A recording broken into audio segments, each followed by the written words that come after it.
दोस्तों आज पेश है नकटा राजा। ये एक और चित्र है दोस्तों। चोल राज्य के विद्यावंत महामंत्री दत्ता सामंत ने एक दिन चोल देश के युवा राजा विष्णुवर्धन के सामने अपनी समस्या रखी। महाराज, मैं अत्यंत वृद्ध हो गया हूँ, इसलिए मैं आपको प्रधानमंत्री जैसे महत्वपूर्ण पद देने में असमर्थ पाता हूँ। आपके कहने का क्या तात्पर्य है प्रधानमंत्री जी? महाराज, आपके स्वर्गीय दादाजी महाराज के समय से मैं ही चोल राज्य का प्रधानमंत्री पद पर आसीन हूँ। इस पद से रहकर मैंने वर्षों तक अपने देश की सेवा की। अब चूंकि मैं वृद्ध हो गया हूँ, इसलिए प्रधानमंत्री का पद त्याग कर अपना बाकी जीवन भगवान की पूजा में व्यतीत करना चाहता हूँ। आपने समय समय पर जटिल से जटिल समस्याओं में चुटकी में हल करके हमारा वह राज्य का भला किया है। आपके जैसा बुद्धिमान और कर्मठ व्यक्ति दूसरा नहीं मिल सकेगा, जो प्रधानमंत्री के महत्वपूर्ण पद की गरिमा को कायम रख सके, यदि हम आपको प्रधानमंत्री पद से मुक्त नहीं करेंगे। राजा विष्णुदत्त की बात सुनकर प्रधानमंत्री दत्ता सामंत बोले, महाराज, आपका यह सोचना आपके को मेरे जैसा बुद्धिमान और कर्मठ व्यक्ति नहीं मिलेगा बिल्कुल गलत है। हमारे राज्य में बुद्धिमान लोगों की कमी नहीं है। आप उन बुद्धिमानों में से किसी को छांट कर प्रधानमंत्री पद सौंप सकते हैं।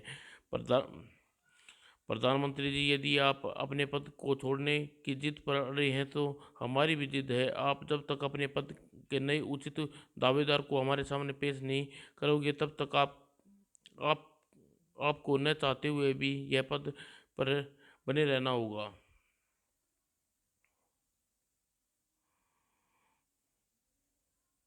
ठीक है महाराज, आदेश मेरे सिर माथे पर। प्रधान पर, प्रधानमंत्री विष्णुवर्धन का अभिवादन करके कक्ष से बाहर निकल आए।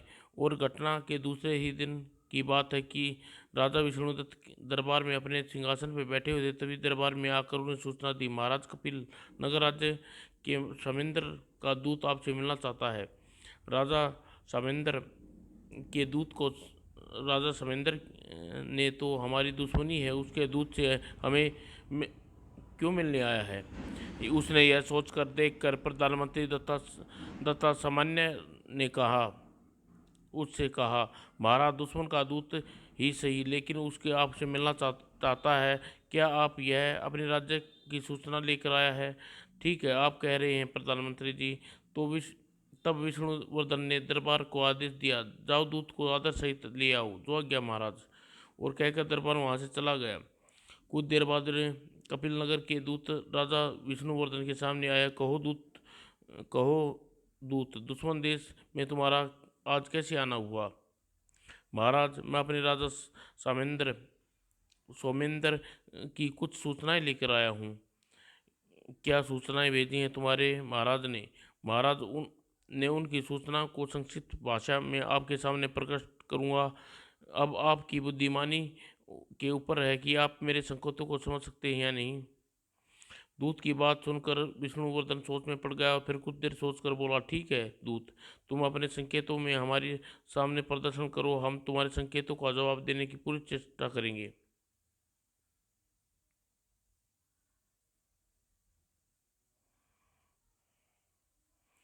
विष्णुवर्धन के कथन अनुसार दूत ने आगे बढ़कर जिस सिंहासन पर विष्णुवर्धन बैठा था उसके चारों ओर एक गोला खींच दिया। अरे दूत, यह क्या कर रहे हो? विष्णुवर्धन के चेहरे पर उलझन की रेखाएं नजर आने लगी। दूत ने अपने झोले से अन्न के दाने निकाले और भूमि पर बिखेर दिए। यह दूत क्या कौतुक कर रहा है? विष्णुवर्धन बुरी तरह परेशान हो उठा। उसके परेशान देखकर दूत बोला, लगता है महाराज मेरे संकेतों को समझ नहीं पाए। दूत की बात सुनकर विष्णुवर्धन क्रोध से भर उठा। इससे पहले कि दूत को कुछ कहता, प्रधानमंत्री सामान्य समानता अपने स्वर में उससे दूत से बोले, दूत, तुम्हारे संकेतों को आज नहीं कल जवाब मिल जाएगा। अपने संकेतों का जवाब पाने के लिए कल तुम पुनः दरबार में उपस्थित होना पड़ेगा। ठीक है, मैं कल इसी समय दरबार में आऊँगा। कहकर दूत बाहर निकल गया। और विष्णुदत्त ने रोष भरी दृष्टि से दत्ता के समान सामान्य की ओर देखा। प्रधानमंत्री जी, दूत को कल के लिए क्यों टाल दिया? हम इस बात को अच्छी प्रकार जानते हैं। दूत के संकेतों में आज आ, को आप इसी वक्त सही जवाब दे सकते थे, फिर आपने कल के लिए क्यों टाल दिया? तब दत्ता ने सामान्य सामान्य ने उससे बताया, महाराज, दूत के संकेतों को भली प्रकार समझ गया था, लेकिन दूत को कल के लिए टाल दिया, इसमें एक भेद है। क्या भेद है प्रधानमंत्री जी? यह भेद आपको एकांत में बताऊंगा महाराज। ठीक है, दरबार की समाप्ति पर आपके मेरे साथ महल चलना एकांत ही एकांत है। और दरबार समाप्ति पर विष्णुवर्धन दत्ता सामंत के साथ लेकर अपने महल पहुंचे। गुप्त कक्ष में पहुंचा। अब बताइए प्रधानमंत्री जी, आपने कपिल नगर के दूत को कल के लिए क्यों टाला? विष्णुवर्धन की बात सुनकर दत्ता सामंत ने उससे कहा, महाराज, यह आपको पता चल चुका है कि मैं आपके पद से भार से मुक्त होना चाहता हूँ। हाँ, लेकिन यह बात कपिल नगर के दूत के द्वारा प्रदर्शन संकेतों से भला क्या संबंध है महाराज? आपके कल मुझसे कहा था कि जब तक मैं प्रधानमंत्री के पद पर नए दावेदार को सामने न पेश करूंगा, तब तक मुझे प्रधानमंत्री के पद से मुक्ति नहीं मिलेगी। हाँ, कहा था। तो महाराज, कल प्रधानमंत्री पद पर नए दावेदार को परखने का दिन होगा। कपिल नगर के दूत की अनुपस्थिति में नए प्रधानमंत्री का चयन किया जाएगा। क्या मतलब? महाराज, प्रधानमंत्री बनने का योग्य वही होगा जो कपिल नगर के दूत के संकेतों का सही उत्तर दे सकेगा। आप इस बारे में सारे राज्य में ढिंढोरा पिटवा दीजिए।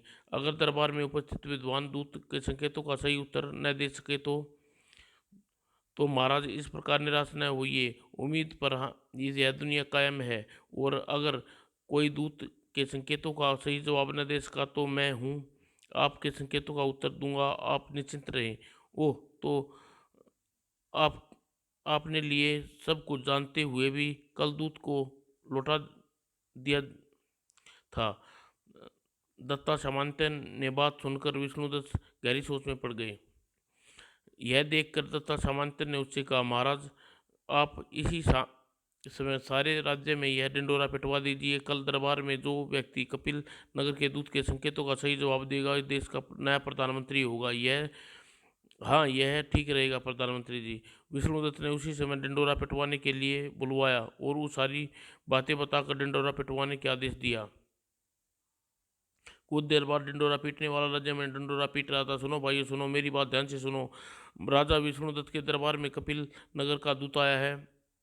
उसने महाराज के सामने कुछ संकेत करके उनका उत्तर मांगा है।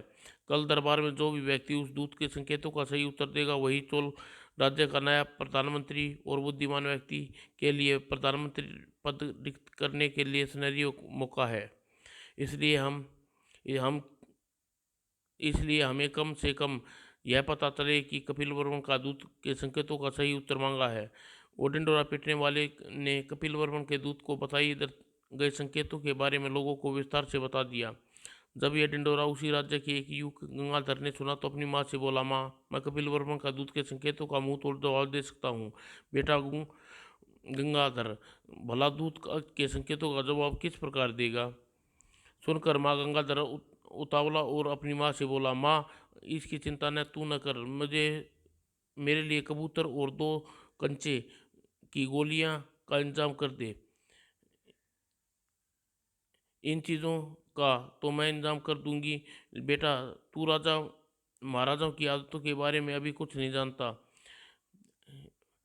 यदि किसी पर क्रोध आ जाए तो वह उसे मौत की घाट उतार देते हैं। यदि खुश हो जाएं तो गांव को गांव इनाम में दे देते हैं। तू मेरा इकलौता बेटा है, तुझे दरबार में नहीं जाने दूंगी। माँ, मेरी माँ, अच्छी माँ, तू डर मत। मैं मुझे इस बात का विश्वास दिलाता हूँ कि कल दरबार से लौटूंगा तो इस देश का प्रधानमंत्री बन के लौटूंगा। माँ ने लाख समझाए पर उसकी जिद पर अड़ा रहा। तब हार कर माँ ने उससे कहा, ठीक है बेटा, तू नहीं मानता तो न मान, पर मेरी एक शर्त है, कल तेरे साथ मैं भी दरबार चलूंगी। मुझे तेरी शर्त स्वीकार है माँ। और जब उसकी माँ ने एक कबूतर और 2 कंचे की गोलियां का इंतजाम करके उसके घर से निकल गई। दूसरे दिन दरबार लगते ही गंगाधर अपनी माँ के साथ वहां जा पहुंचा और कपिल वर्मन के दूत वहां पहले से ही उपस्थित थे। गंगाधर ने विष्णुवर्धन को प्रणाम करके पश्चात कहा, महाराज, मैं कपिल वर्मन के दूत के संकेतों का जवाब देना चाहता हूँ। तुम दोगे जवाब? क्या तुम अपनी आप को लायक समझते हो युग? हाँ महाराज, मुझे मुझे अपने ऊपर पूरा भरोसा है। तब ठीक है, हम तुम्हें दूत के संकेतों का उत्तर देने का आदेश देते हैं। गंगाधर तब गंगाधर ने दूत से कहा, दूत, तुम अपने संकेतों की कृपा करके पुनः सामने प्रदर्शित करो। हुंकार भरते हुए दूत गंगाधर को एक दृष्टि डाली और आगे बढ़कर कल की बाती विष्णुदत्त के सिंहासन के चारों ओर गोला खींच दिया। तत्पश्चात वेतन कर खड़ा हो गया और गंगाधर की ओर वो पांच भरी दृष्टि से देखने लगा, जबकि गंगाधर भी मुस्कुरा रहा था। और फिर उसने अपनी जेब से कांच की दो गोलियां निकाली और फर्श पर फेंक दी। यह देखकर दूत के चेहरे पर मुस्कुराहट गायब हो गई और सारे दरबार में उत्सुकता यह देख रहे थे। तब उसने अपने झोले से अन्न के दाने निकाले और उन्हें फूंक मारी और फर्श पर बिखेर दिया। और जब गंगाधर के हाथ में पकड़े कबूतर को छोड़ दिया और कबूतर फर्श पर पड़े अन्न के दानों को चुगा, जल्दी ही फर्श पर सारे दाने एक एक करके चुग गया। यह देख दूत के चेहरे पर हार के भाव उभर आए और वर्तमान को प्रणाम करते हुए बोला, महाराज, मेरे संकेतों का सही उत्तर मिल गया है। इतना कहकर दूत तेजी से दरबार से चला गया। राजा, समस्त मंत्रिमंडल, अन्य दरबारी मंत्रमुग्ध विचित्र नाटक देख रहे थे। किसी की समझ में कुछ नहीं आया। दूत के जाने के पश्चात प्रधानमंत्री दत्ता ने सावंत नगर की ओर इशारा करके विष्णुदत्त से कहा, महाराज, यही युवक इसी देश का नया प्रधानमंत्री बनने योग्य है। आप इसे योग्यता देख चुके हैं। इसने किस तरह कपिल देव के दूत को छिनक दी है। और विष्णुवर्धन उत्सुकता गंगाधर की ओर देखा। युवक, तुम्हारा नाम क्या है? महाराज, मेरा नाम गंगाधर है। गंगाधर, तुम्हारी बुद्धि का लोहा मान गए, लेकिन जरा हमें यह बताओ, आखिर कपिल वर्मन का दूत तुमसे क्या मुख वार्तालाप हुआ? गंगाधर ने विनय निवेदन में विष्णुवर्धन से कहा, महाराज, कपिल वर्मा का दूत हमें धमकी देने आया था कि अपने राजा को यह संदेश लेकर आया था कि उन्होंने हमारे राज्य के चारों ओर से घेर लिया है। वह यह जानना चाहता था कि हम उनके राज्य के सामने समर्पण करते हैं या युद्ध। तुम्हें यह कैसे पता चला?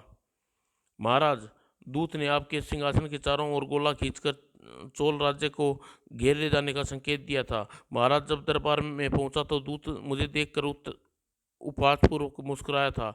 इसका मतलब था कि मैं भला उसकी बराबरी कर सकता हूँ। मैंने उसे जवाब में मुस्कुराया। मैंने तत्काल ही कांच की दो गोलियां फर्श पर फेंक दी। ओह, यह तो हमने किसी किसी की समझ में नहीं आया। दो कांच की गोलियां फर्श पर फेंकने के तुम्हारा तात्पर्य क्या था गंगाधर? मैंने दूत को दो कांच की गोलियां यह बताया कि महाराज, हमारे राजा के लिए कपिल वर्मा राजा सामेंद्र को उसको भेजा हुआ दूत कांच की गोलियों खेलने की वस्तु हैं। अतः हम लोगों से युद्ध किया तो रण क्षेत्र में उसके कटे हुए सिर गोलियों की तरह लुढ़कते फिरेंगे। और दूत ने अन्न के दाने फर्श पर गिराकर यह बात दर्शाया कि कपिल वर्मन के सैनिक हमारे राज्य पर अन्न के दानों को तरह छा जाएंगे। और कपिल वर्मन के ढेर के सैनिकों को यह मायाजाल। महाराज, मेरे दूत ने ये सारे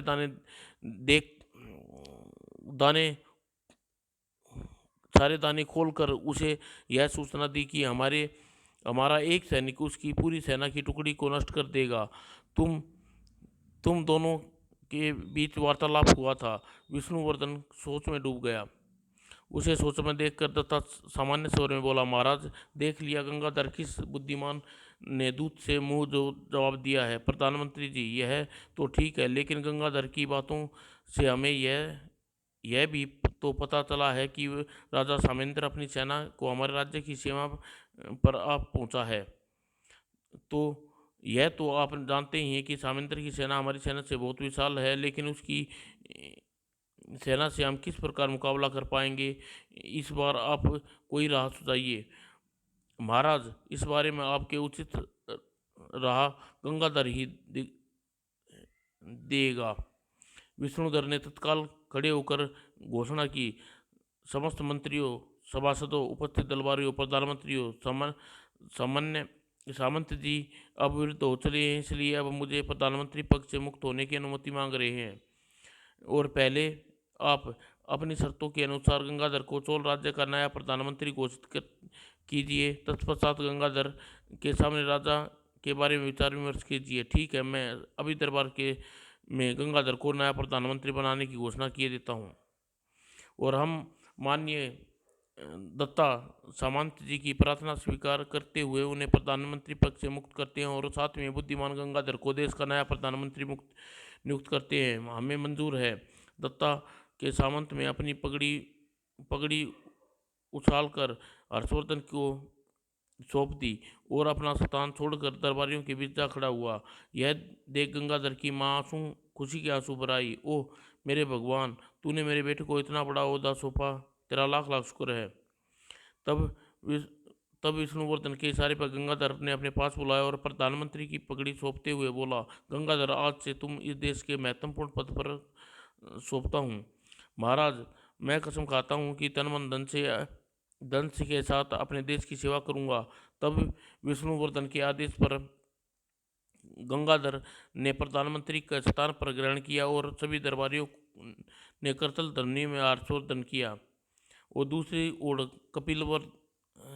ओर कपिल नगर के राजा दूत चोल की सीमा में गड़े गड़े राजा सामेंद्र के खेमे में पहुंचा। आओ दूत, क्या सूचना लेकर आए हो? राजा विष्णुवर्धन ने हमसे युद्ध करने का फैसला किया, समरण करने का फैसला किया। महाराज, सूचना अच्छी नहीं है। चोल राज्य के नागरिकों के तेवर ही अलग दिखाई देते हैं। वहाँ का आदना सा युवक मुझे मुंह तोड़ जवाब दिया है, कहकर दूत ने विष्णुवर्धन के ने दरबार में घटी घटना सामेंद्र को बताई। दूत की सारी बात सुनकर सामेंद्र क्रोध से तिलमिला उठा। ओ, उनकी यह मजाल, लगता है चिट्ठी के पर निकल आए हैं, हमें उसके पर नोचने ही पड़ेंगे। राजा सामेंद्र ने तुरंत ही सेनापति को बुलाकर आदेश दिया, सेनापति, आज रात को हमें पूरी शक्ति के साथ चोलनगर पर किले पर धावा बोलना चाहिए। जो आज्ञा महाराज। दूसरी ओर चिंतित विष्णुवर्धन नए प्रधानमंत्री गंगाधर से कह रहा था, प्रधानमंत्री जी, यह तो आज जानते ही हैं कि शत्रु की सेना हमारी सीमा के डेरा डाली हुई है। कभी अभी भी शत्रु हमारे किले पर धावा बोल सकते हैं। आप कोई ऐसी योजना बताइए जिससे हम शत्रु को आसानी से विजय पा सकें। विष्णुवर्धन की बात सुनकर गंगाधर ने उनसे कहा, महाराज, जहाँ तक मेरा अनुमान है कि कपिल नगर के राजा सामेंद्र अपनी सेना के साथ आज रात को ही हमारे यहाँ आक्रमण करने की कोशिश करेगा। क्या? हाँ महाराज, जल्दी से जल्दी अपनी सेना को संगठित करना पड़ेगा और आप समय पर सेनापति जी बुलाइए और आवश्यक निर्देश देना चाहता हूँ। मैं अभी सेवक को भेजकर सेनापति भूमिदेव को बुलाता हूँ। विष्णुवर्धन ने तुरंत ही एक सेवक को भेजकर सेनापति भूमिदेव के पास भेजा। शायद कुछ समय पश्चात ही सेनापति भूमिदेव विष्णुवर्धन के सामने उपस्थित था। आज्ञा दीजिए महाराज। सेनापति जी, प्रधानमंत्री आपके आवश्यक निर्देश देना चाहते हैं। यह सुनकर सेनापति भूमिदेव चौंका। ओह, यह अब कल का छोकरा मुझे निर्देश देगा? सेनापति को सोच में डूबा देखकर गंगाधर ने उसे टोका, सेनापति जी, किस सोच में पड़े रहे हैं? यह समय सोच विचार करने का नहीं, शत्रु हमारी छाती पर खड़ा है। प्रधानमंत्री जी आप उसी बारे में तो हम आपको निर्देश देना चाहते हैं। हाँ सेनापति जी, आप कृपा करके ज़रा मुझे बताइए, हमारी सेना का नियंत्रण रखने वाले आप कितने सरदार हैं? प्रधानमंत्री जी, सेना का नियंत्रण रखने वाले हम 100 सरदारों के नियुक्त किया गया हुआ है। सभी 100 सरदारों के पास अपने पुराने सैनिकों की टुकड़ी है, अपने सैनिकों की टुकड़ी है।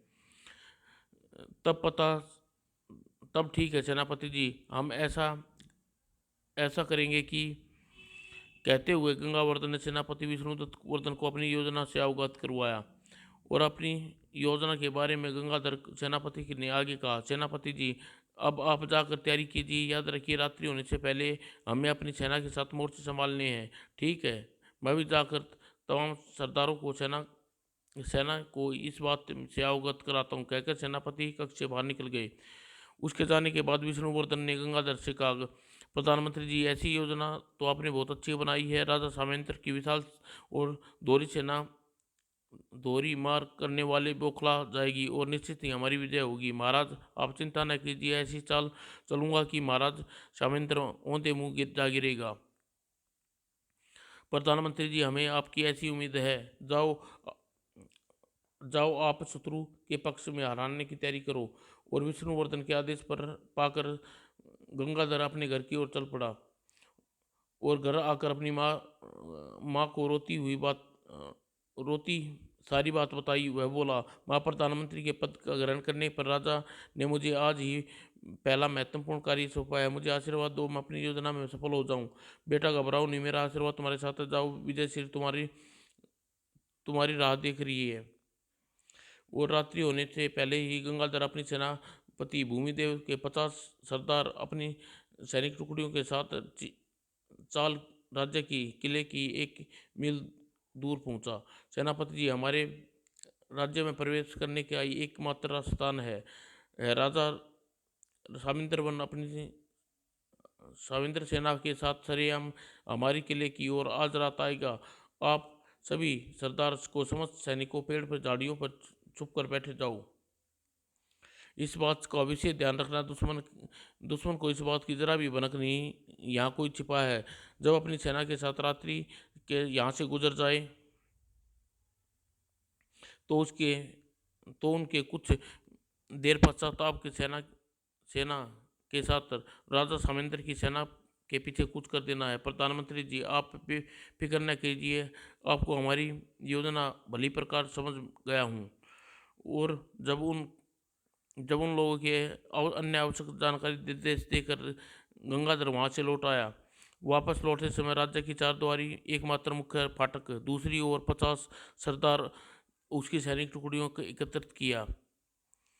आप लोग इस बात का विशेष ध्यान रखिए, जैसे ही सामेंद्र की सेना फाटक की दूसरी तरफ पहुंचे, अश्वात बंद फाटक खोलकर उसकी सेना पर कहर बनकर टूट पड़े। इस प्रकार सामेंद्र की अपनी योजना का अंतिम रूप दिया। दूसरी ओर जब आधी रात बीत गई तो राजा सामेंद्र ने सेनापति को आदेश दिया, सेनापति, इस समय चोल देश का राजा अपनी और उसकी सेना नींद में बेखबर सो रही होगी। आक्रमण करने से अच्छा अवसर हमारे हाथ लगा है। ठीक है महाराज, अभी सैनिकों को चोल राज्य की ओर कूच करने का आदेश देता हूँ, कहकर सेनापति खेमे से बाहर निकल गया। और जल्दी ही राजा सामेंद्र अपनी सेना के साथ चोल देश की ओर कूच कर दिया। हम भी देखते हैं चोल प्रदेश किस प्रकार हमारा सिर काटकर रणभूमि में कांच की गोलियों की तरह लुढ़काते हैं। जल्दी ही वो अपनी सेना उस स्थान पर पहुंची जहां शंभुदेव अपनी सेना साथ झाड़ियों में छिपा हुआ था। सेनापति सामेंद्र की सेना आ रही है सरदार, जब उसकी सेना यहाँ से गुजर जाए हमें उसके बिल्कुल दम साध कर बैठ जाना है।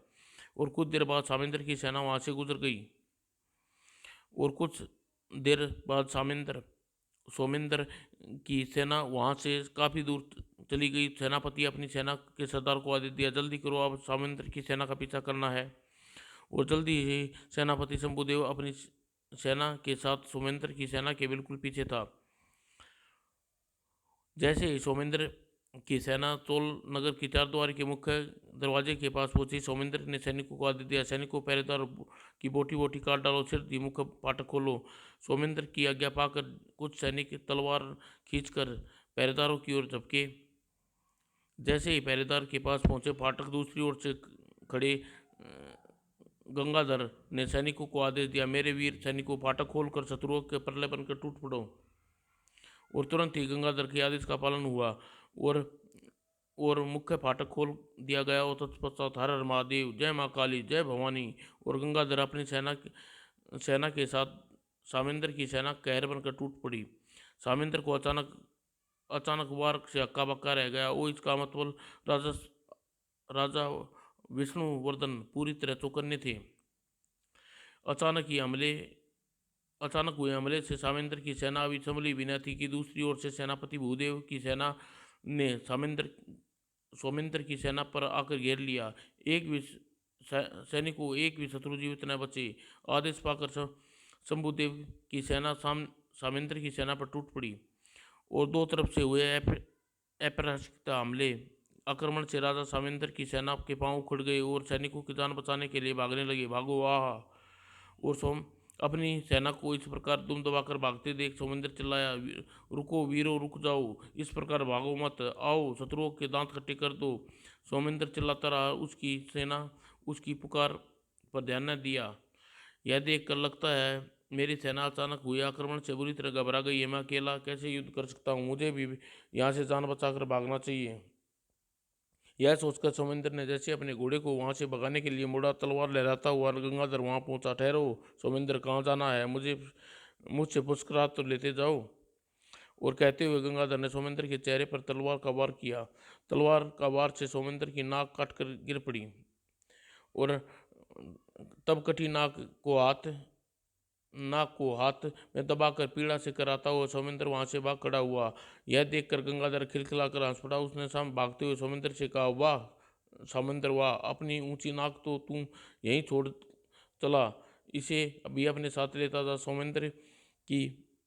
सोमेंद्र ने उस पर पलटकर भी नहीं देखा और भगाता हुआ घोड़ा वहां से दूर चला गया। और तब घोड़े की द्रुत गति से सोमेंद्र पृथ्वी पर पड़ी सोमेंद्र की नाक को उठा लिया और गंगाधर उसी समय सेनापति भूदेव के साथ विष्णुवर्धन के पास पहुंचा और सोमेंद्र की कटी हुई नाक दिखाता हुआ बोला, महाराज, युद्ध में हमारी विजय हुई। लीजिए, प्रमाण के रूप में मैंने शत्रु राजा सोमेंद्र की कटी हुई नाक पेश है। वाह प्रधानमंत्री जी, आपने सचमुच कमाल कर दिया। आज आपने हमारा दिल जीत लिया। आज आज ही विजय श्री का सेहरा हम तुम्हारे सिर पर बांधते हैं। आज तुम ना होते तो सामेंद्र को युद्ध में पराजय कर देता। महाराज, ऐसा ना कहिए, मेरे होते हुए ऐसा कभी नहीं होता। विष्णुवर्धन के मुख से केवल गंगाधर की बड़ाई सुनकर सेनापति शंभुदेव बुरी तरह जल गया। गंगाधर का स्थान विष्णुवर्धन की नजरों में और ऊंचा हो गया। वह गंगाधर को बहुत मानने लगा और अन्य मंत्री यह देखकर गंगाधर से जलने लगे। भाइयों देखो, तुमने महाराज गंगाधर को किस प्रकार से चटा लिया है। यह कौशल्य हमने सैनिकों ने दिखाया था, लेकिन महाराज ने युद्ध के विजय का सारा सेहरा गंगाधर को दिया, हमें उन्होंने शाबाशी तक न दी। आप ठीक कह रहे हैं सेनापति जी। और जब राजा विष्णुधर सब महत्वपूर्ण कार्य में गंगाधर से सलाह लेने लगा। गंगाधर इस प्रकार प्रगति करता देख मंत्रिमंडल के सारे सदस्य उससे खार खाने लगे। धीरे धीरे इस प्रकार 5 वर्ष व्यतीत हो गए। इस बीच सारी घटनाएं विष्णुवर्धन व गंगाधर के जीवन में घट चुकी थी। विष्णुवर्धन का विवाह राजकुमार कोष कल्याण कल्पना से हो गया और गंगाधर का विवाह एक निर्धन परिवार की रूपवती कन्या सुलोचना के साथ हो गया था। विडन ना देखिए कि महारानी कल्पना और सुलोचना ने एक साथ ही संतानों को जन्म दिया। महाराज की कन्या कल्पना ने कन्या सुलोचना को पुत्र को जन्म दिया और पुत्री का नाम भी खुशी।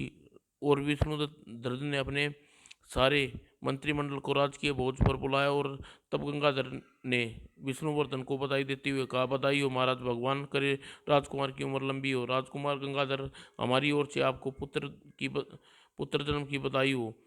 और इस प्रकार दोनों के वार्तालाप कर रहे थे, लेकिन दूसरी ओर सेनापति शंभु अन्य मंत्रियों से कहा, साथियों, गंगाधर इन दिनों महाराज की नज़रों में बहुत ज़्यादा चढ़ गया है। उन्हें महाराज की नज़रों से गिराने की मेरे दिमाग में योजना आई है। वह योजना क्या है सेनापति, हमें भी बताइए। यदि आप मेरी इस योजना में साथ दे तो बताऊंगा, अन्यथा नहीं बताऊंगा।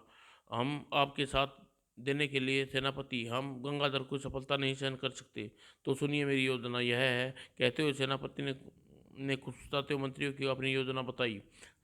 सेनापति की योजना सुनकर मंत्री उत्साह फैल गया। सेनापति की योजना आपने खूब बनाई है, हमें विश्वास है चालाक गंगाधर इस बार आपकी चाल में फंस जाएगा। तो आओ चलो महाराज के पास चलकर अपनी योजना कार्य नित करते हैं। महाराज, आपसे हाथ जोड़कर विनती है, कहो सेनापति क्या बात है। महाराज, प्रधानमंत्री गंगा जी ज्योतिष शास्त्र का बहुत बड़ा ज्ञाता है। हम चाहते हैं कि इस समय आप राजकुमारी जी भविष्य के बारे में पूछिए। सेनापति जी, यह आप क्या कह रहे हैं? हमें तो आज यह बात का पता लगा है। प्रधानमंत्री गंगाधर श्री ज्योतिष शास्त्र भी जानते हैं। यह देख विष्णुधर आचार्य से गंगाधर की ओर देखा। गंगाधर सेनापति की बात सुनकर चकित हो गए। वे हैरान से विष्णुधर से बोला, महाराज, लगता है सेनापति प्रयास कर रहे हैं। मैं तो ज्योतिष शास्त्र का कह कह भी नहीं जानता। कहकर गंगाधर ने क्रोध से घूरकर सेनापति को देखा। तब सेनापति विष्णुवर्धन ने कहा, महाराज, यह तो प्रधानमंत्री जी की मानता है कि अपना यह गुण किसी को प्रकट नहीं करना चाहते। यह उनकी पत्नी सुलोचना भूलवश ही मेरी पत्नी को बात का जिक्र कर बैठी, और मेरी पत्नी ने यह बात मुझे बता दी। राजकुमारी के जन्म से पहले एक बार मैं सारे मंत्रियों के साथ प्रधानमंत्री जी के पास गया। तब उसने अनुनय विनय करने पर हमने उससे पूछा, तो महारानी की क्या संतान लेगी होगी? तब उन्होंने गणना करके बताया कि महारानी को कन्या उत्पन्न होगी। बस आप देख लीजिए प्रधानमंत्री जी, यह भविष्यवाणी कितनी सच हुई। अगर आप मेरे कथन को झूठा मानते हैं तो पूरा मंत्रिमंडल बताने को बात साक्षी देगा कि प्रधानमंत्री ज्योतिष से जानते हैं। हैरत में डूबा विष्णुवर्धन ने प्रधानमंत्री की ओर देखते हुए पूछा, क्या प्रधानमंत्री जी ठीक कह रहे हैं? हाँ हाँ महाराज, सेनापति ठीक कह रहे हैं। हम लोग के सामने सेनापति प्रधानमंत्री जी ने राजकुमारी के जन्म के बारे में सब कुछ बता दिया था। प्रधानमंत्री जी ज्योतिष शास्त्र जानते हैं। अगले ही पल उन लोगों की बात सुनकर हक्का बक्का रह गया। लगता है मंत्रियों के साथ मिलकर सेनापति जी मेरे विरुद्ध कोई षड्यंत्र रच रहे हैं। मैंने किसी न किसी प्रकार इन षड्यंत्र से बचना होगा। गंगाधर की सोचों में पड़ा देख विष्णुदत्त ने कहा, प्रधानमंत्री जी, अच्छा हुआ सेनापति जी ने आपके ज्योतिष ज्ञान के बारे में हमें उचित समय पर बता दिया। अब आप जल्दी से नन्ही राजकुमारी का भविष्य कैसा है? विष्णुवर्धन ने की बात सुनकर गंगाधर ने कहा, महाराज, मैं सही प्रकार से गणना करने का 1 सप्ताह बाद राजकुमारी के भविष्य में बताऊंगा। ठीक है, हम आपके इस कार्य के लिए 1 सप्ताह का समय देते हैं। और गंगाधर उदास सा अपने महल में पहुंचा। पत्नी सुलोचना से कहा, क्या बात है आप स्वामी, आप परेशान हैं? सुलोचना, बात ही परेशान होने की है। प्रधानमंत्री ने चालाकी के कारण हम उलझन में फंस गए हैं। पत्नी गंगाधर सेनापति की चालाकी के बारे में बताया। सारी बात जानकर सुलोचना ने उनसे कहा, इसमें परेशान होने की क्या बात है स्वामी? आप महाराज को सच सच बता दीजिए। आप ज्योतिष शास्त्र का जरा भी जानकारी नहीं है। यह बात इतनी सरल नहीं है सुलोचना, जितनी तुम समझ रही हो। महाराज ने धूर्त सेनापति ने पूरी तरह विश्वास दिला दिया है। हम ज्योतिषी विद्या जानते हैं। सारे मंत्रियों सेनापति उसकी बात का समर्थन किया है। ऐसे में महाराज अपनी बात विश्वास दिलाऊं तो किस बात से दिलाऊं? अपनी बात गंभीरता को जानकर सुलोचना परेशान हो उठी। दूसरी ओर सेनापति शंभुदेव खुश होकर मंत्रियों से कहा, साथियों, अब आया ऊंट पहाड़ के नीचे। गंगाधर राजकुमारी के भविष्य बता नहीं पाएगा और महाराज उसे क्रुद्ध होकर कोई सजा दे सकते हैं। हमारे कलेजे को तभी ठंडक पहुंचेगी जब सेनापति महाराज गंगाधर को सजा देंगे। उधर रात को शयन कक्ष में लेटा हुआ नींद आंखों से दूर थी। मैं अपनी बुद्धि से केवल कठिन से कठिन समस्या चुटकियों में सुलझा सकता हूँ, लेकिन समझ में नहीं आता इस समस्या को कैसे सुलझाऊँ। गंगाधर गंगाधर पता नहीं यही सोचता सोचता न जाने कब पैर उसकी आंखें लग गई। सोते हुए उसे सपन दिखाई दिया। गंगाधर बहुत परेशान हो। महादेव, आप तो अंतर्यामी हैं, आपको संसार में कोई बात छिपी नहीं।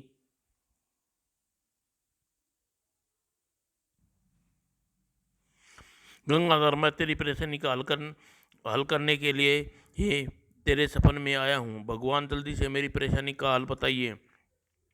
तो सुनो, ठीक 1 सप्ताह बाद तुम राजा विष्णुधर के पास जाकर राजकुमारी के भविष्य के बारे में बताना कि उससे कहना कि राजकुमारी जीवन भर सुख और ऐश्वर्य जीवन बिताएगी। राजकुमारी नर्म स्वभाव की होगी। उसका विवाह एक अत्यंत गरीब युग के साथ होगा, लेकिन वह गरीब युग अत्यंत बुद्धिमान और सजीला होगा। गंगाधर, अब मेरी आगे की बात सुन। तेरे तेरे जो बेटा पैदा होगा उसका नाम राजकुमार राजकुमार रखना। बड़ा होकर वह तेरी गरीबी दूर करेगा और तुझे तेरा पुराना मान सम्मान दिलाएगा। भगवान, यह आप क्या कह रहे हैं? मैं अब गरीब कहाँ हूँ? ओह भगवान! राजकुमारी के भविष्य की बारी बताकर मेरी सारी समस्या हल कर दी। समाज में मुझे उचित यश सम्मान भी मिला हुआ है और मेरे पुत्र को कौन सा मान व यश मुझसे वापस दिलवाएगा? गंगाधर अपने को इस समय मान व यश के नशे में न रहे, जल्दी ही तुझसे यह छिनने वाला है। इतना कहकर शंकर भगवान अंतर्ध्यान हो गए और गंगाधर का सपना टूट गया। सपना टूटते ही गंगाधर हड़बड़ा कर बैठ गया। वो मैंने कैसा सपना देखा? यह क्या सपने में मुझे साक्षात भगवान शंकर ने दर्शन दिए थे? वह सोच में पड़ गया और उसकी दृष्टि जब खिड़की से बाहर की ओर पड़ी, ओह भोर होने वाली है। इसका मतलब मैंने भोर का सपना देखा। सुना है भोर का सपना सपना सच होता है और मैंने जो सपना देखा है वह भी सच होगा। गंगाधर उसी समय अपनी पत्नी के पास पहुंचा। सुलोचना, मुझे अपनी समस्या का हल मिल गया है। रात को भगवान शंकर ने आकर मुझे राजकुमारी का भविष्य बता दिया। क्या सच? हाँ सुलोचना, उसने मुझे आशीर्वाद भी दिया है कि मैं अपने पुत्र का नाम राजकुमार रखूं। तब तो मैं आज से अपने पुत्र का नाम राजकुमार रख देती हूँ। वैसे हमारा बेटा किसी राजकुमार से कम थोड़ी है। और इस घटना के बाद गंगाधर पूरे एक हफ्ते तक अपने महल से वो विश्राम किया और उसके उपरांत विष्णुवर्धन के पास पहुंचा। गंगाधर, एक सप्ताह हो चुका है। इस बीच तुमने राजकुमारी भविष्य के बारे में क्या उचित गणना की है? हमें तो कर ली होगी। हाँ महाराज, मैं आज राजकुमारी के भविष्य बताने आपके समक्ष समक्ष हुआ हूँ। यह सुनकर सेनापति भूमिदेव और अपने स्थान से उठकर गंगाधर से बोला, प्रधानमंत्री जी, आप जल्दी से राजकुमारी का भविष्य के बारे में बताइए। हम आपके सब हम सबसे सफर नहीं होता। हम राजकुमारी का भविष्य जानने के लिए व्याकुल हैं। तब गंगाधर ने वक्र दृष्टि से घूमा और तस्काती विष्णुवर्धन से बोला, तो सुनिए, राजकुमारी का भविष्य उज्जवल है और तमाम सुख सुविधा, राजसी सुख और उपो उपभोगी करेगी, लेकिन बड़ी होने पर उसका विवाह किसी राजकुमार से न होकर अत्यंत बुद्धिमान और सजीले अत्यंत गरीब युग से होगा। तुम्हारा ज्योतिष ज्ञान झूठा है प्रधानमंत्री जी, हम इसे नहीं मानते। ऐसा कहकर आप मेरे ज्योतिष विद्या का अपमान कर रहे हैं। और गंगाधर की बात सुनकर विष्णुवर्धन के तन बदन में आग सी लग गई। प्रधानमंत्री जी, तुम होश में हो? भला हमारी पुत्री का विवाह किसी गरीब से कैसे हो सकता है? महाराज, यह मैं नहीं कहता, राजकुमारी के आने वाला भविष्य कह रहा है। प्रधानमंत्री जी, क्या तुम्हें पता है तुम्हारे भविष्य में क्या होने वाला? नहीं महाराज। तो सुनो, तुम्हारा भविष्य हम बताते हैं। आज से तुम बुरा समय शुरू होने वाला है। वह कैसे? इस प्रकार की हम तुम्हें इसी समय आजीवन वनवास का आदेश देते हैं और साथ आज के बाद तुम अपने या किसी और राज्य के अंदर घूमते देख लिया तो हम तुम्हें गर्दन उड़ा देंगे। तुम्हारे और तुम्हारे परिवार को वनवास भोगना होगा। महाराज, ऐसा जुल्म न कीजिए। मुझे और मेरे परिवार को अकारण इतनी कठोर सजा दे रहे हैं। ठीक है, तुम्हारी सजा एक शर्त पर माफ हो सकती है। कौन सी शर्त महाराज? हमने तुम्हें राजकुमारी का भविष्य के बारे में जानने की अमंगल बातें कही हैं, वे तुम्हें वापस लेना होगा और क्षमा मांगनी होगी। बोलो, क्या तुम्हें मंजूर है? नहीं, ऐसा मैं कदापि नहीं करूंगा। राजकुमारी के भविष्य के बारे में मैंने आपको बताया है, वह साक्षात सत्य है। तब तो तुम्हें आजीवन वनवासों का दंड भुगतना होगा। गंगाधर, ठीक है, मुझे आपका आदेश स्वीकार है महाराज। विष्णुदत्त प्रणाम करके गंगाधर वहां से जाने लगा तो विष्णुवर्धन ने उससे कहा, गंगाधर, जाते जाते हमारा कथन भी सुनते जाओ। राजकुमारी का विवाह किसी राजकुमार के साथ करेंगे, तुम्हारी भविष्यवाणी को झूठा साबित करेंगे। गंगाधर विष्णुवर्धन की बात का कोई जवाब न दिया और चुपचाप राज दरबार से बाहर चला गया। महल में जाकर अपनी माँ और पत्नी से बोला, चलो इसी समय अब ये राज्य में हमारा रहना असंभव है। यह तुम क्या कह रही हो बेटा? माँ, मैं ठीक कह रहा हूँ। महाराज ने मुझे ऐसा आदेश दिया है। कहकर गंगाधर ने अपनी अपनी माँ और राजा का आदेश बता दिया। पुत्र से सारी बात जानकर माँ ने कहा, बेटा, तेरे शत्रु अपने षड्यंत्र में सफल हो गए हैं, इसलिए हमें यह राज्य छोड़कर वन जाना पड़ेगा। माँ इतनी दुखी क्यों होती है? हमें वन में भी हंसी खुशी अपने दिन काट लेंगे। गंगाधर अपनी माँ को तसल्ली दी और उसी दिन गंगाधर अपनी माँ और पत्नी और पुत्र के साथ वनवास के लिए चल दिया। उसको जाता देख सेनापति ने मंत्रियों खुशी की लहर दौड़ गई। सेनापति जी, आखिर आपने हम सब की राह पर चलते हुए कांटे को दूर कर दिया। हम सब आपसे बहुत आभारी हैं सेनापति जी। यह सुनकर सेनापति शंभुदेव फूल कर कुप्पा हो गया। चलते चलते गंगाधर अपने परिवार के साथ एकांत वन में पहुंचा। हमारे रहने के लिए यह जगह ठीक है माँ? ठीक है बेटा, हम इस वन में एक छोटी सी झोपड़ी डाल लेंगे। और उसी समय गंगाधर ने सुलोचना झोपड़ी बनाने में जुट गए। गंगाधर जंगल से सूखी लकड़ियां और घास फूस ले आया। लो सुलोचना। वो दोनों 2 दिन के अथक मेहनत परिश्रम के बाद झोपड़ी बनकर तैयार हो गई। झोपड़ी बनकर तैयार हो गई। चलो माँ, झोपड़ी में प्रवेश करो। कैसा दुर्गंध आए हैं बेटा, महल छोड़कर झोपड़ी में रहना पड़ रहा है अब। निश्वास छोड़ती हुई वृद्धा उठ खड़ी हुई और वह सब झोपड़ी के अंदर चले आए। अब गंगाधर परिवार एकता वन में रहकर अपने जीवन यापन करने लगा और गंगाधर वन से कंदमूल तोड़कर अपने खाकर अपना परिवार की भूख शांत करने लगा। दूसरी ओर सेनापति भूदेव राजा विष्णुवर्धन से कह रहा था, महाराज, गंगाधर न जाने के पश्चात प्रधानमंत्री का पद रिक्त हो गया। अब आप किसे प्रधानमंत्री बनाएंगे? सेनापति जी, जब मैंने प्रधानमंत्री का पद समाप्त कर दिया है, अब इस देश में कोई प्रधानमंत्री नहीं बनाया जाएगा। धीरे धीरे गंगाधर वन में रहते हुए पूरे 20 वर्ष व्यतीत हो गए। इस बीच उसकी माँ सुरक्षित हार गई और वो पुत्र सजीला युवक बन गया था। दूसरी ओर राजा वर्धन की पुत्री कामाक्षी युवा हो गई और एक दिन वह बाग में अपने विचरते देख विष्णुवर्धन चौंका। अरे, हमारी पुत्री विवाह योग्य हो गई है, जल्दी इसका विवाह करने के लिए एक स्वयंवर का आयोजन करना होगा। एक दिन राजकुमारी कामाक्षी अपनी सहेलियों के साथ वन में भ्रमण कर रही थी। करने के लिए वहां से कपिलवन के राजा सोमेंद्र का पुत्र देवेंद्र कामाक्षी को देखा। ओ राजकुमारी कामाक्षी, कितनी रूपवती है, मुझे ये हमारी पत्नी होनी चाहिए। और अपने राज्य में आकर आकर देवेंद्र ने अपने पिता सोमेंद्र से बोला, पिताजी महाराज, मैं चोल राज्य की राजकुमारी कामाक्षी से विवाह करना चाहता हूँ। लेकिन युवराज राजा विष्णुवर्धन राजकुमारी कामाक्षी के विवाह के लिए स्वयंवर आयोजन करने वाला है।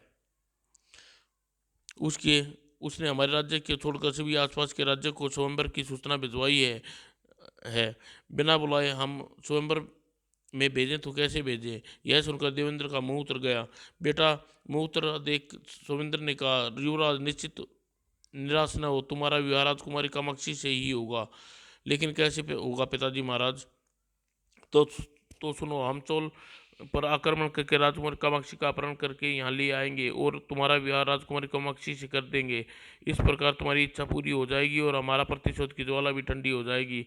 कहते हुए सोमेंद्र ने वर्षों पहले नाक काटने का घटना समुद्र से कह सुनाई। दूसरी ओर एक दिन राजकुमार अपने पिता गंगाधर से कहा, पिताजी, कंदमूल लेने मैं जाऊंगा। ठीक है बेटा, लेकिन जरा जल्दी लौटना। राजकुमार अपना तीर कमान उठाया और कंदमूल लेने चल पड़ा।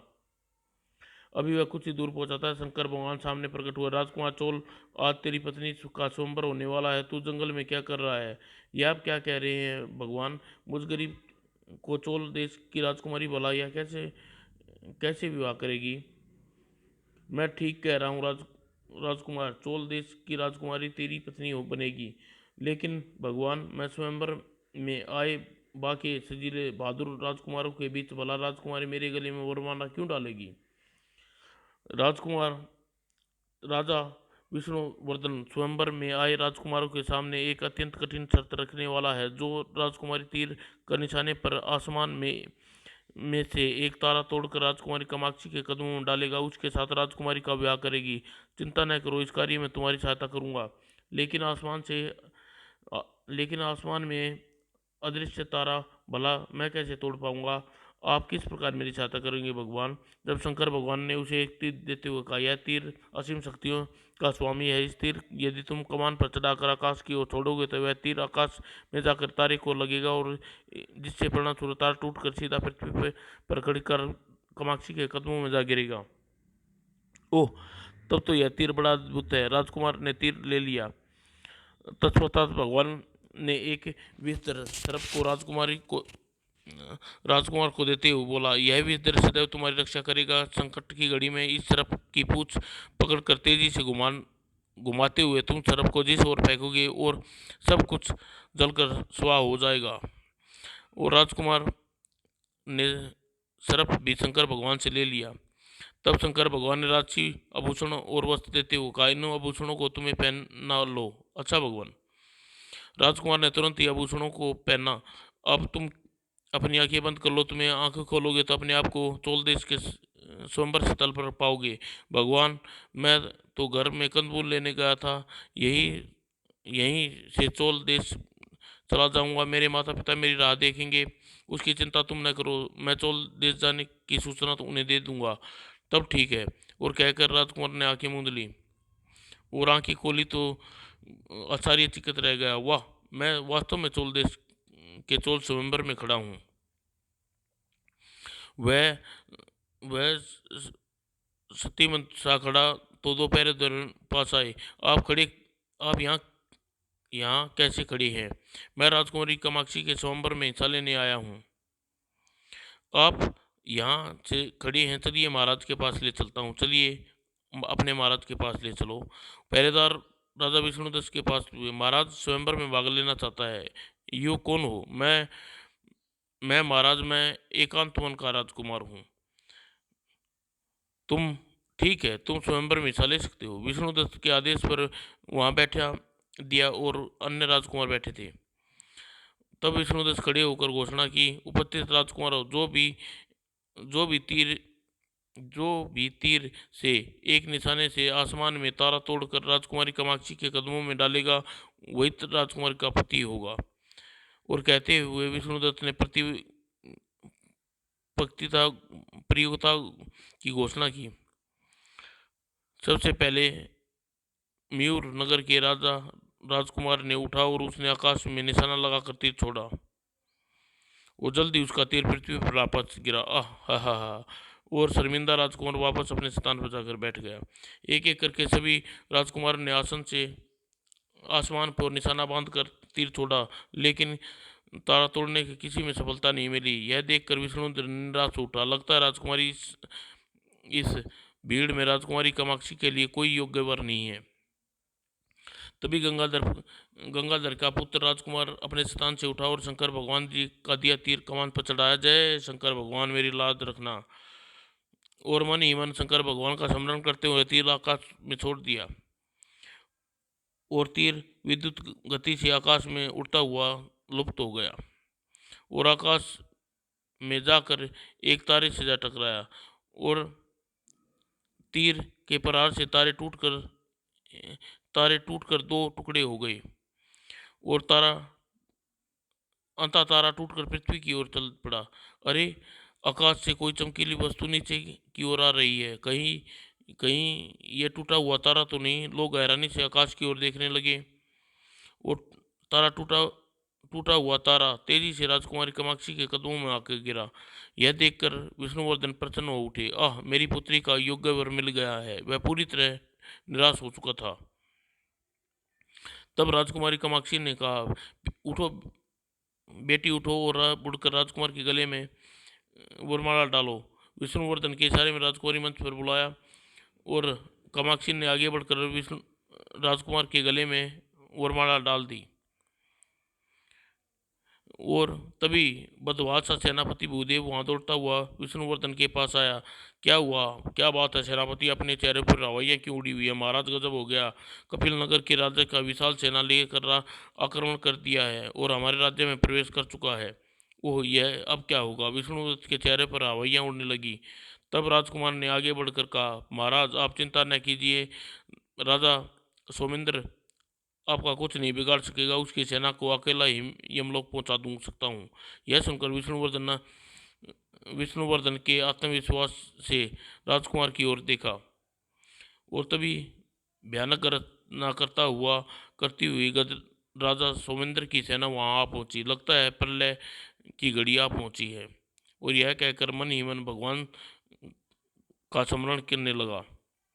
तब चिल्लाता हुआ सोमेंद्र ने विष्णुवर्धन से कहा, विष्णुवर्धन, आज तेरी बेटी का अपहरण करके अपनी कटी हुई नाक का बदला लूंगा।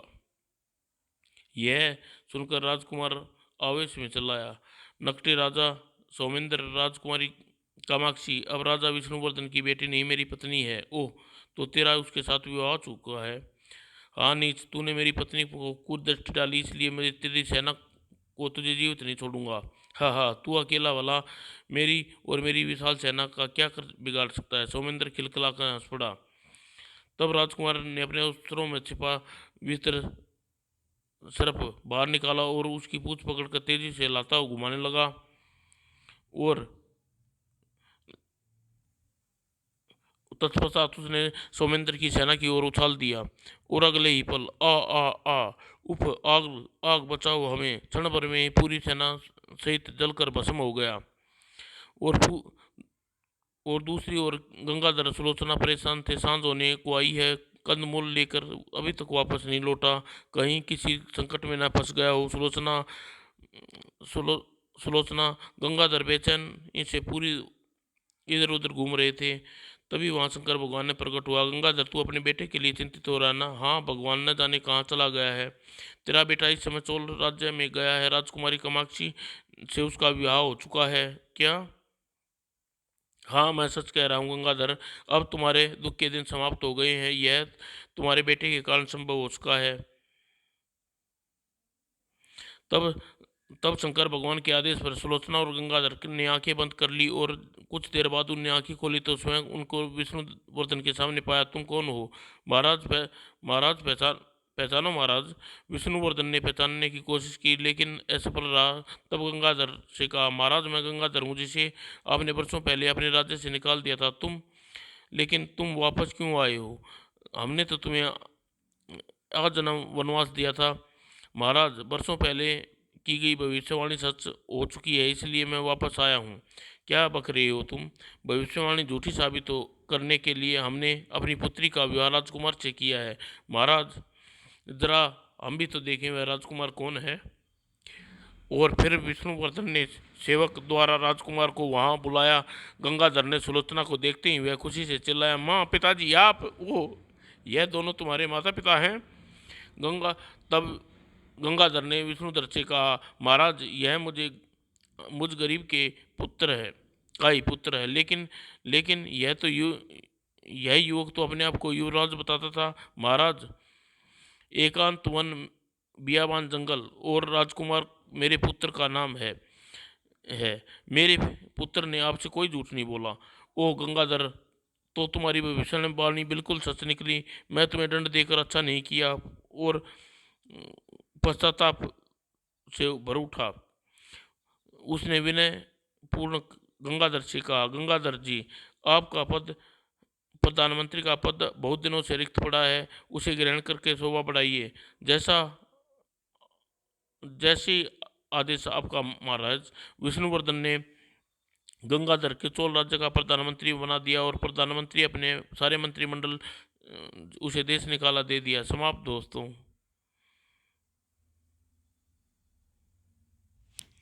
दोस्तों। अगली कॉमिक स्पेस है विचित्र मूर्तिकार। ये कवर चित्र है दोस्तों।